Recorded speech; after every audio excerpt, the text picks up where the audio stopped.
They bound her hands, but they could not bind her heart. On a night with no stars and no witnesses, she brought life into a world built to erase her. This is not just a story of birth. This is a story of defiance. She birthed him on the road. Welcome to Ancient Folktales Untold, where forgotten stories are told. Grab your popcorn and let's dive into the story. Also, don't forget to subscribe, like, and give a comment and share your suggestion. Thank you. Documentary narrator voice. Slow, measured ambient sound of wind through old trees. In the winter of 1847, a plantation inventory was discovered in the archives of a county courthouse in Baldwin County, Georgia. It was routine paperwork, expected, the kind of document that sits in dust for 150 years without anyone asking questions.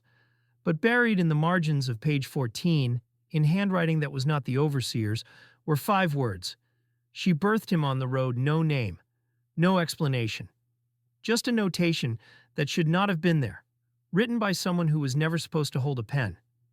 For decades, that line was ignored, until a researcher named Dr. Marion Hayes noticed something else.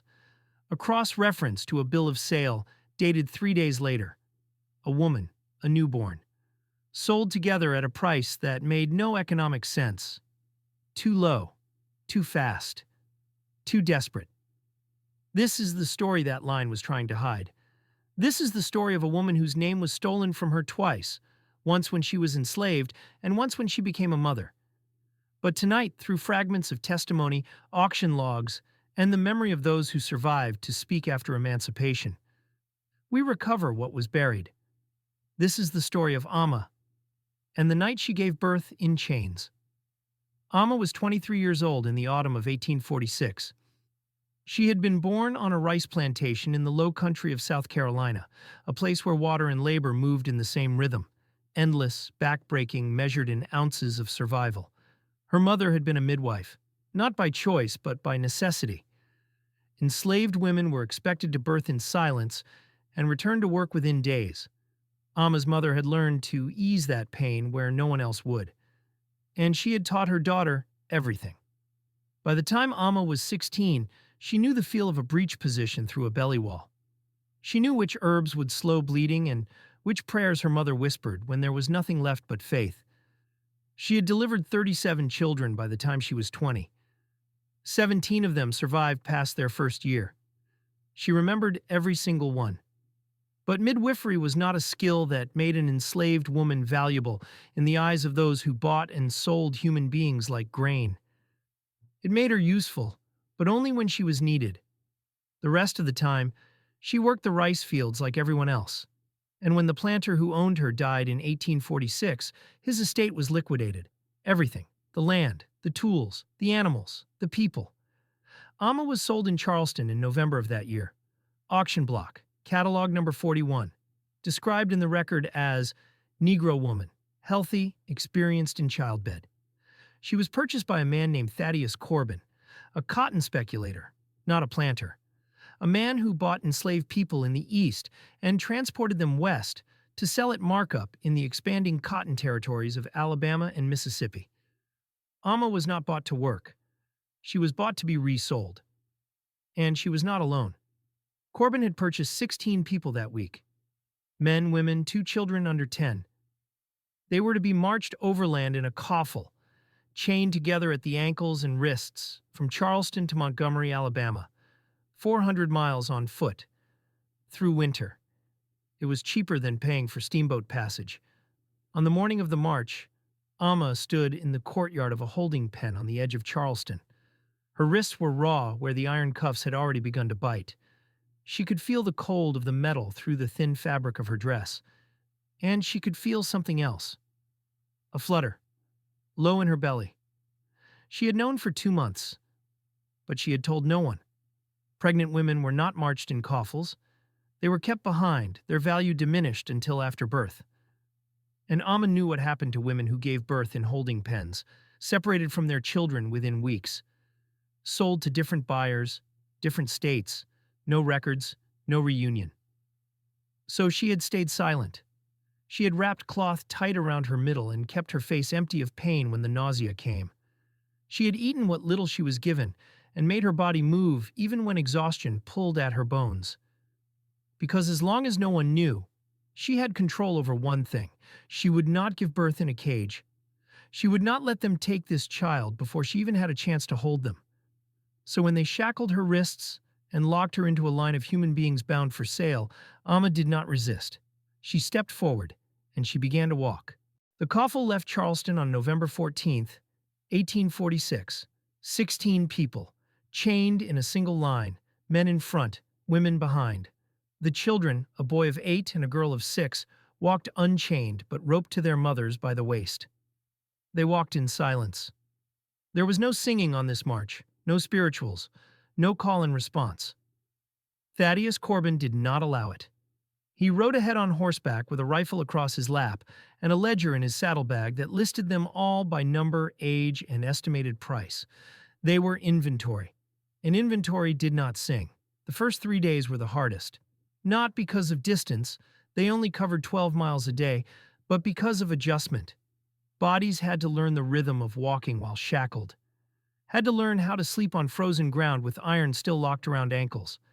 Had to learn how to eat standing up, because sitting meant pulling everyone else down. Amma learned quickly. She had no choice. By the 5th day they had crossed into Georgia. The landscape changed. The coastal flatlands gave way to red clay hills and pine forests that seemed to stretch endlessly in every direction.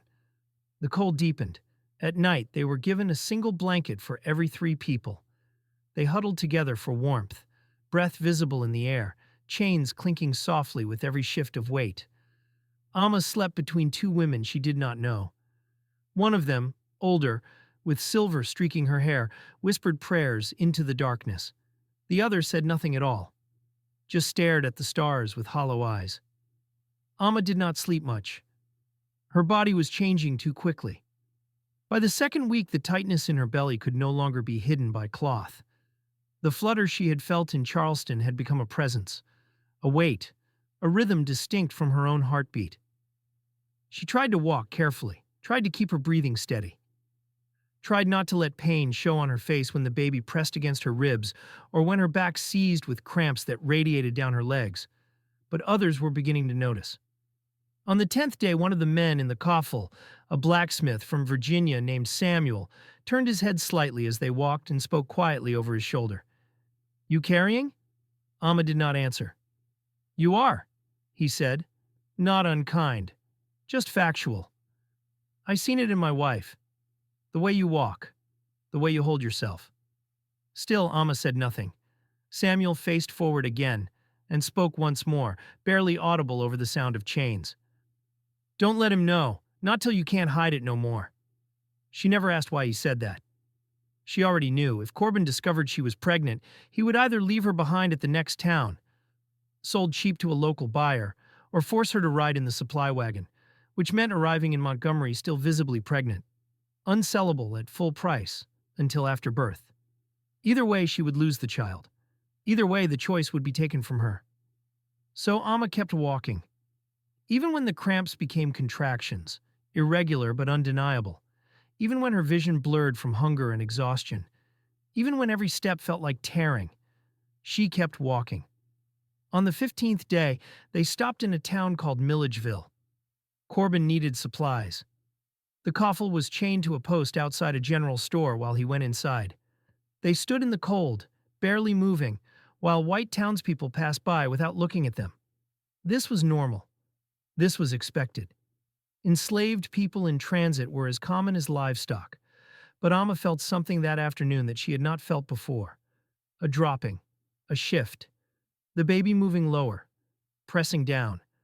She closed her eyes and breathed slowly through her nose. Not yet. Not here. Just a little longer. When they resumed the march that evening, Amma could feel wetness between her legs. Not blood. Something else. Her body was preparing. She had helped enough women through labor to know the signs. She had days, maybe less. On the 18th day, the coffle reached the Ocmulgee River.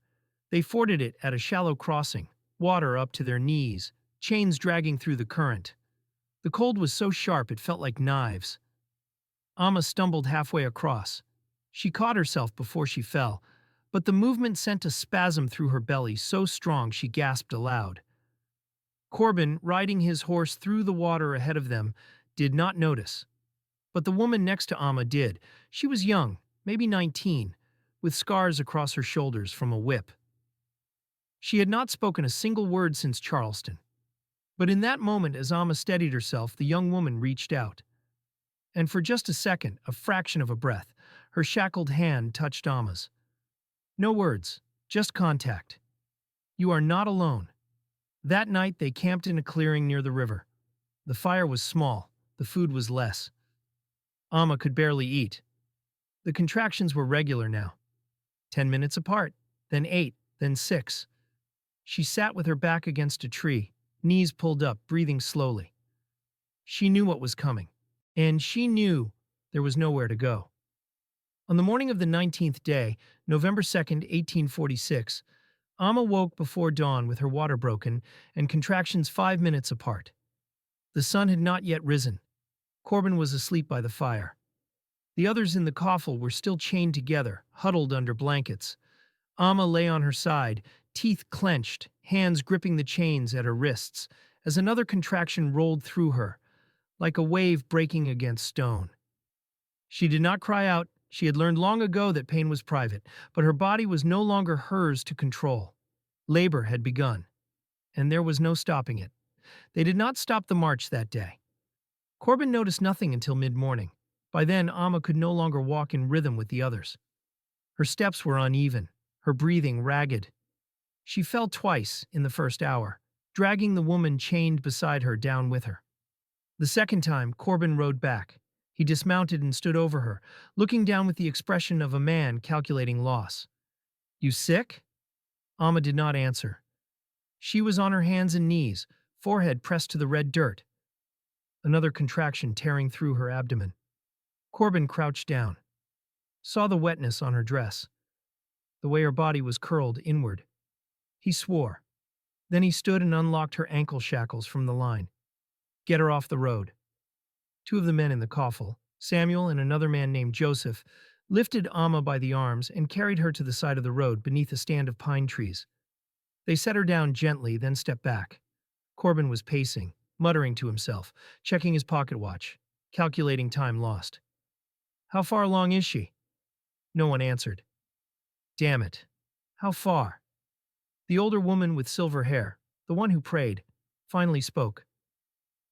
"She'd been carrying the whole march. She near to done now." Corbin stared at her, then at Amma. "Can she walk after?" The older woman shook her head. "Not today. Maybe not tomorrow." Corbin swore again.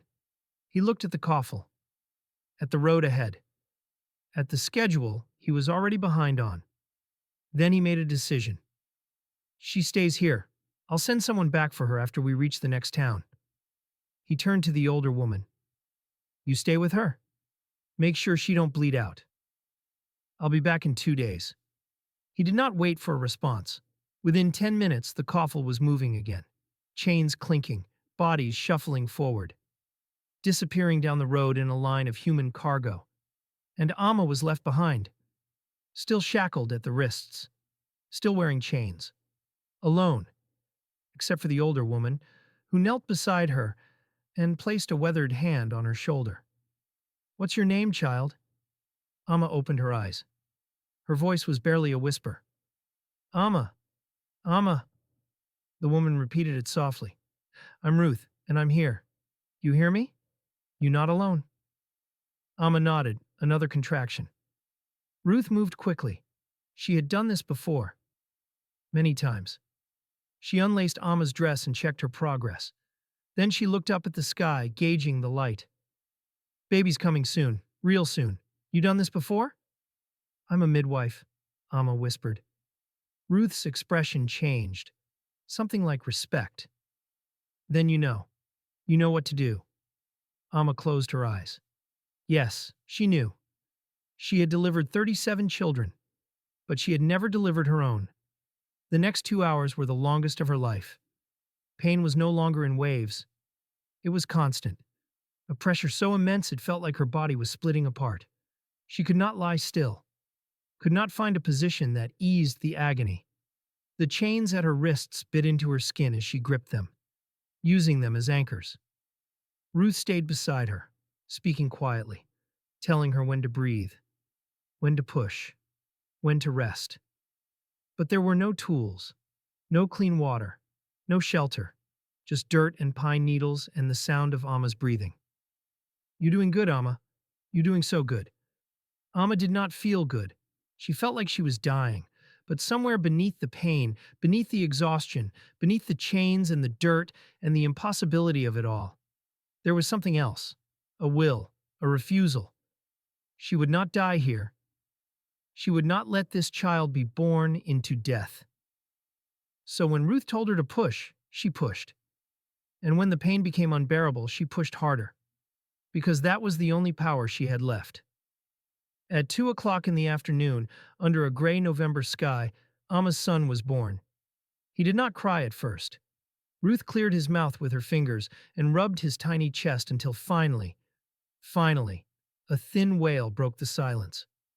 Amma heard it, and she wept, not from pain, not from relief, from something deeper.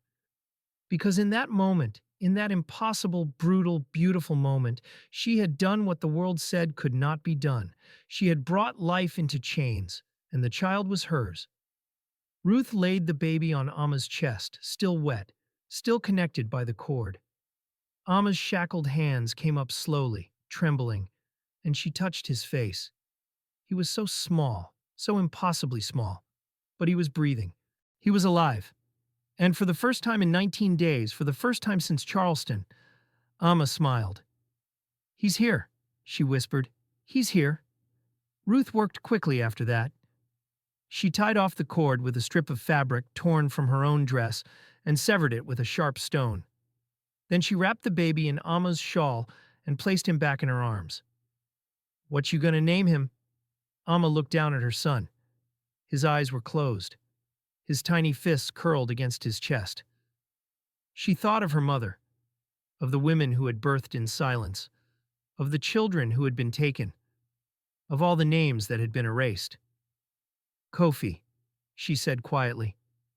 It was the name her mother had told her, the name she would have been given if she had been born free. Kofi. Ruth nodded. "That's a good name. A strong name." Amma held her son close and closed her eyes. She was still in chains. She was still enslaved. But in that moment, she had given her child something no one could take. A name. A beginning. A witness. Thaddeus Corbin returned 2 days later. He came alone, riding the same horse, carrying the same ledger. He found Amma sitting beneath the pine trees, her back against the trunk, her son asleep in her arms. She had not moved far, could not. Her body was too weak. But she had eaten what Ruth foraged, wild berries, roots, water from a creek nearby, and she had survived. Corbin dismounted and stood a few feet away, looking at her with the same calculating expression he had worn before. "Baby alive?" Amma nodded. "You able to walk?" "Not yet." Corbin was silent for a long moment. Then he pulled out his ledger and made a notation. "I got a buyer in the next town, local planter. He'll take you both. Price won't be what I wanted, but it's better than leaving you here." He did not wait for a response. He unlocked Amma's wrist shackles and replaced them with rope. Then he lifted her, still holding Kofi, and set her on the back of his horse. They rode into the town of Macon, Georgia, the next morning. The sale was recorded on November 5, 1846. Buyer, William Harcourt, cotton planter. Purchase, 1 Negro woman, recently delivered. 1 Negro infant, male. Price, $420. It was a third of what Amma would have sold for in Montgomery. But Corbin took it, and Amma and Kofi disappeared into the records of a middle-tier plantation in central Georgia. For 3 years, there is no further documentation. No letters, no inventories, no mentions in any ledger. Until 1849.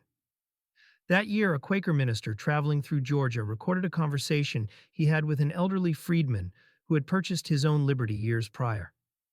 The freedman spoke of a woman he had known, an enslaved midwife who had given birth on the side of a road while chained. He said she had survived. He said her son had survived. And he said that after emancipation, she had taken her son north. The minister wrote down the story but did not include names. He noted only this: "She told me once that the chains could hold her body, but never her will, and that every child she brought into the world after that day was a refusal, a resistance, a testimony." In 1863, Union forces occupied central Georgia. Among the freed people who gave testimony to military officials was a woman named Amma. Age, approximately 40. Occupation, midwife. Children, one son living. When asked about her experience under slavery, she said only this: "I gave birth in chains, but my son was born free in his mother's heart. And that is what they could never take." The record lists her testimony as Document 14, page 7. It was filed away, forgotten, until Dr. Marion Hayes found it in 2003. There are no photographs of Amma, no letters written in her hand, no gravestone that bears her name. But her testimony survived, and her son survived, and through him, a lineage that carries her refusal forward into history. We do not know what happened to Kofi.